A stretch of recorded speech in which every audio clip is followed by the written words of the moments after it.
वाङ्मय में कहा गया है, जहाँ निसंते तवणत्रिमाली पभासई केवल भार हंतु एवा यरिओ सुय शील बुद्धि ए विरायई सुर मध्येव इंदो। आज आषाढ़ कृष्णा त्रयोदशी परम पूज्य आचार्य महाप्रज्ञ जी का 102वां जन्म दिवस है। आज से 101 वर्ष पूर्व एक शिशु ने जन्म लिया था। दुनिया में जन्म तो बहुत शिशु लेते हैं और हो सकता है हर माँ के लिए अपने पुत्र का जन्म उस माँ के लिए तो महत्वपूर्ण हो सकता है। और यूँ भी एक मनुष्य गति में कोई जीव आया है तो किसी संदर्भ में महत्वपूर्ण बात है कि जिसे दुर्लभ कहा जाता है वह मनुष्य जन्म उस आत्मा के लिए सुलभ हो गया है। परंतु शिशु शिशु में अंतर होता है। एक शिशु का जन्म केवल उसके पिता माँ के लिए सुखद है, महत्वपूर्ण है, या उसके परिवार के लिए सुखद हो जाए, और एक का जन्म बाद में कितनों के लिए एक मनाने योग्य बन जाए। आचार्य मानतुंग ने जो भगवान ऋषभ की स्तुति में कहा है भक्तामर में, स्त्रीणाम शतानि शतसो जनयन्ति पुत्रान् नान्या सुतं त्वदुपमं जननी प्रसूता सर्वा दिशो दधति भानि सहस्र रश्मिं प्राच्येव दिग्जनयति स्फुरदंशु जान। सैकड़ों महिलाएं माताएं सैकड़ों पुत्रों को जन्म देती हैं, परंतु भगवान ऋषभ के लिए कहा गया और किसी माँ ने आप जैसे पुत्र को जन्म नहीं दिया। मरुदेवा माँ ने जैसे पुत्र को जन्म दिया और किसी माँ ने वैसे पुत्र को जन्म नहीं दिया। सारी दिशाएं नक्षत्र आदि आदि को धारण करती हैं, किंतु सूर्य को धारण करने वाली या सूर्य को एक दृष्टि से पैदा करने वाली पूर्व दिशा ही होती है। भगवान ऋषभ की स्तुति है। हालांकि भगवान ऋषभ को मरुदेवा माँ ने जन्म दिया तो और भी तीर्थंकरों की माताओं ने उनको जन्म दिया ही है। तो मैं यह समझता हूँ भगवान ऋषभ तो प्रतीक हैं और सारे ही तीर्थंकर भगवान ऋषभ की कोटि में ही मानो आ जाते हैं। उनकी माताओं ने उनको जन्म दिया है, तो वैसा जन्म और किसी माँ ने नहीं दिया। परंतु एक दृष्टि से हर माँ का अपना महत्व है। हर माँ का अपना महत्व है कि किसी को जन्म दिया है। जन्म देना भी एक सामान्य बात है, जन्म लेना भी एक सामान्य बात है, क्योंकि मनुष्य ही क्या और पशु जगत में भी तो जन्म दिया जाता है, जन्म लिया जाता है, तो वहाँ भी जन्म की बात है।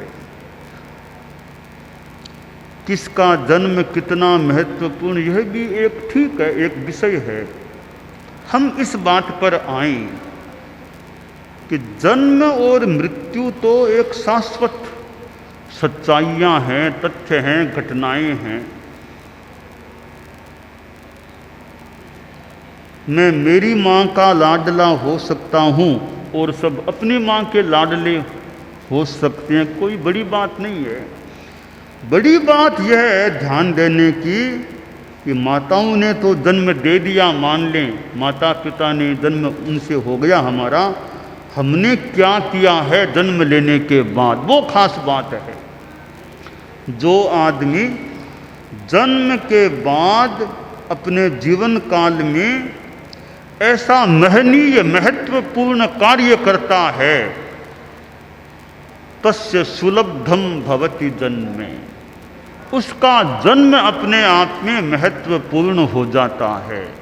उसका जन्म दिवस भी मनाने वाले मनाते हैं, कोई न भी मनाए, जिसने अच्छा काम कर लिया वह तो मानो धन्य हो गया। जन्म दिवस कोई मनाए न मनाए, उसे याद कोई करे न करे, यह परवाह नहीं कि मुझे कोई याद करेगा, मेरा कोई दिवस मनाएगा। तुम अच्छे काम करते जाओ, बढ़ते जाओ, काम करते जाओ, बस एक लक्ष्य को, मुझे अच्छा काम करना है।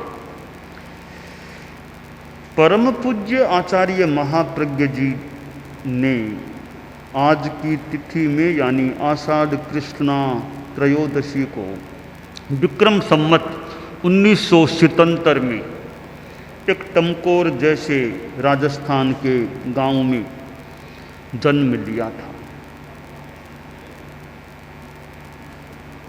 और एक बच्चे के रूप में रहे।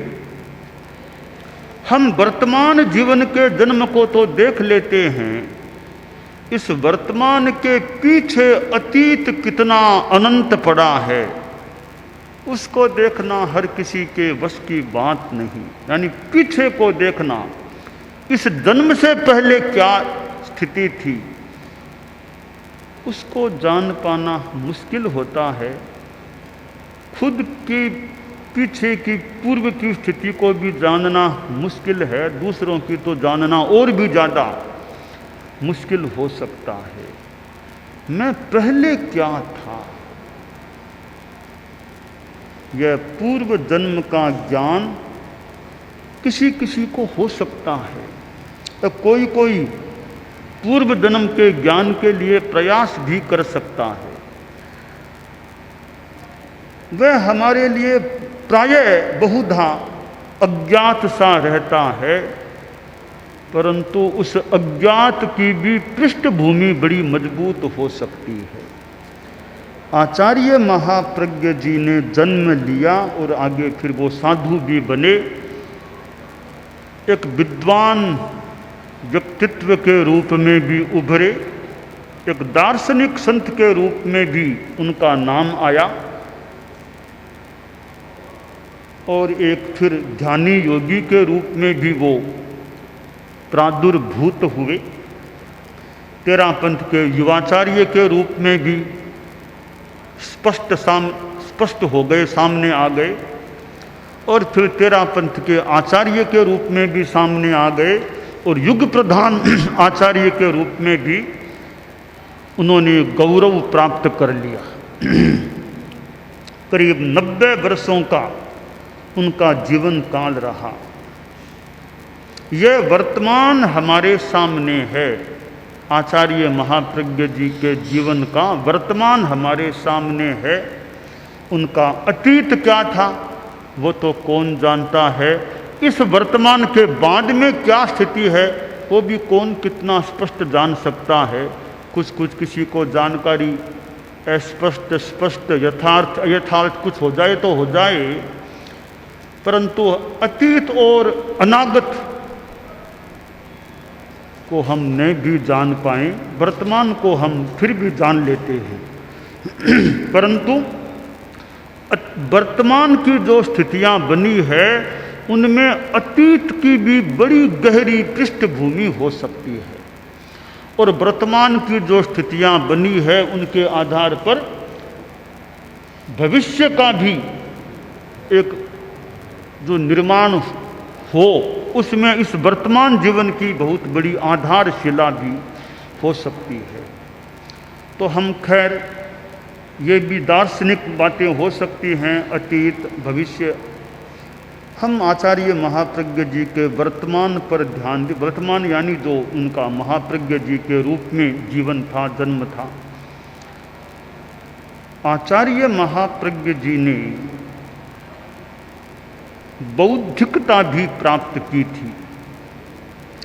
ज्ञान के क्षेत्र में उन्होंने मानो विशिष्ट विकास किया था और मेरे जैसे कईयों को उनके पास उनके चरणों के निकट बैठकर अध्ययन करने का भी मौका मिला था। मुझे स्मृति हो रही है जब आचार्य महाप्रज्ञ जी युवाचार्य थे और ज्ञान बिंदु प्रकरण संस्कृत का ग्रंथ उन्होंने पढ़ाना शुरू किया था। एक अध्ययन का नया मानो क्रम चला था। उस क्रम में संभवतः कितने ग्रंथ अपूर्ण या पूर्ण रूपेण जो भी पढ़ाए गए, पढ़े गए। द्वादशार नय चक्र वाला ग्रंथ, प्रमाण मीमांसा, ये तत्वार्थ भाष्यानुसारिणी आदि आदि, फिर कुछ आगम,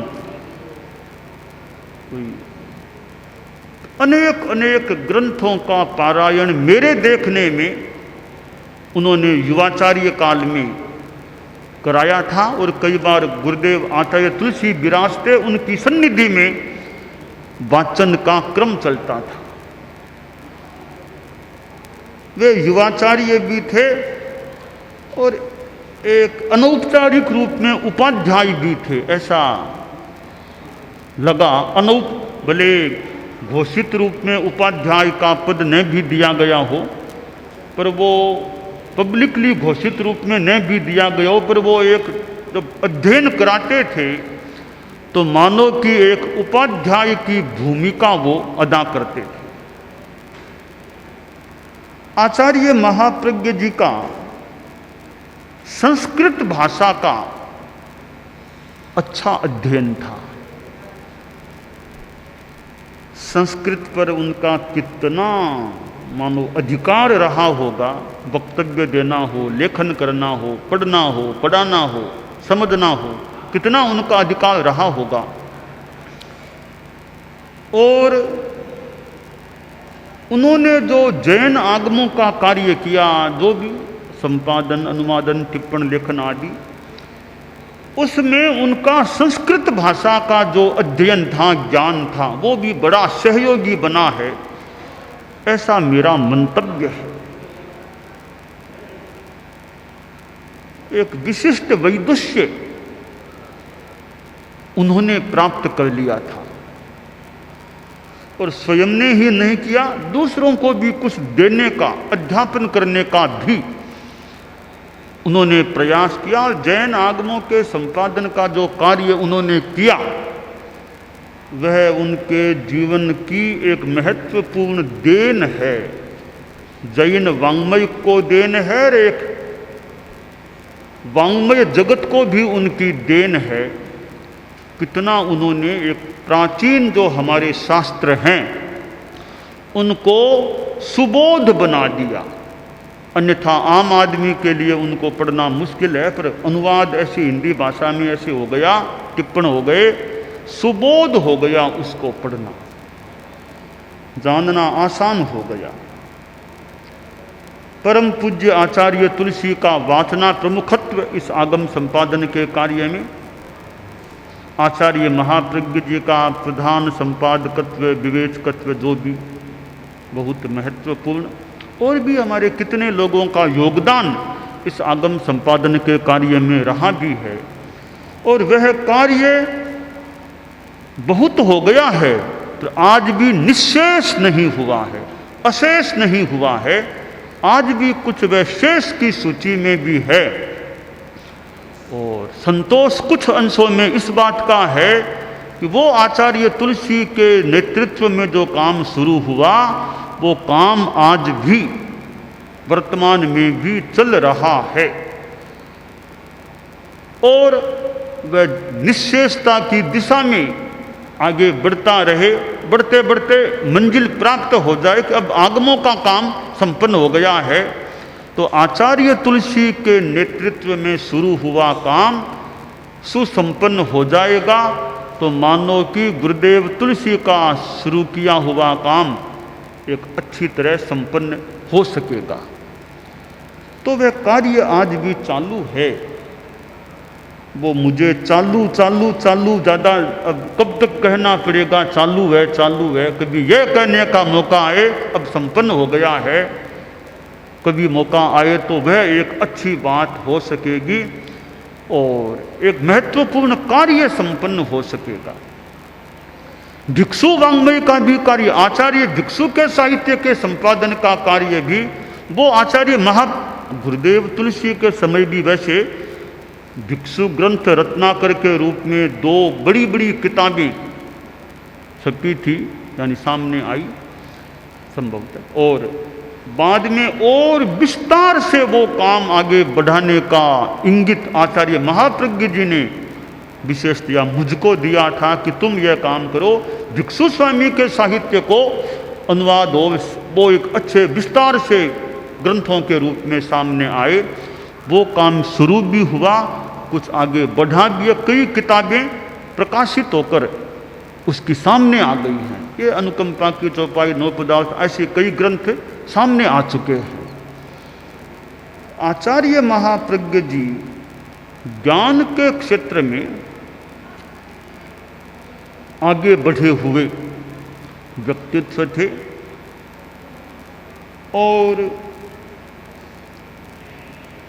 हमारे धर्म संघ में एक विद्वान व्यक्ति के रूप में उनका विशेष, या यूँ कहूँ एक हमारे धर्म संघ के गुरुदेव तुलसी के युग के साधुओं में तो मैं भूल न करूँ तो एक शीर्षस्थ कोटि के संतों में, विद्वत्ता के जगत में उनका नाम लिया जा सके, ऐसी विद्वत्ता उनमें थी। मैं बच्चा था तब वो कुछ संतों के नाम सुनता था विद्वानों में, उनमें एक नाम नथमल जी स्वामी तब उनका नाम आया करता था। तो खैर, एक ज्ञान के क्षेत्र में आगे बढ़े हुए व्यक्तित्व आचार्य महाप्रज्ञ जी थे और साहित्य के क्षेत्र में, यानी उनका प्रवचन भी अच्छा होता था। उनकी भाषा मुझे बहुत स्पष्ट लगी, शुद्ध स्पष्ट भाषा। कंठ उनका मुझे मधुर लगा। सब मेरे देखने में गाते तो वो कम थे, मेरे देखने में वे कम, मैंने उनको गाते हुए देखा, पर वो गाते तो मुझे लगा कंठ उनका मधुर है, पर फिर भी गाते कम थे वे। संभवतः गीत बनाते भी ज़्यादा नहीं थे, कई गीत उनके हैं भी, कई गीतों में उनके कोई कोई गीत बहुत मुझे, कोई कोई गीत बहुत अच्छा लगा मुझे उनका। एक गीत जैसे उनका है बड़ा मुझे अच्छा लगा, ज्योति का अवतार बाबा ज्योति ले आ। यह गीत मुझे उनके गीतों में, एक तो यह गीत मुझे अच्छा लगा। एक उनका गीत है कि यह जो तन नस्वर है, वो मतलब चैत्य पुरुष जग जाए, देव तुम्हारा पुण्य नाम मेरे मन में रम जाए, चैत्य पुरुष जग। ऐसे कुछ गीत और भी हो सकेंगे जो मुझे एक अच्छे गीत उनके लगे। तो आज आचार्य महाप्रज्ञ जी का जन्म दिवस है, 102वां। हमारे धर्म संघ के 10वें अनुशासता थे। दानान सेठम अभय पयानम सच्चे सुया अणवज्जं वयंती तवेषु या उत्तम बंभचेरम लोगुत्तमे समणेणाय। तो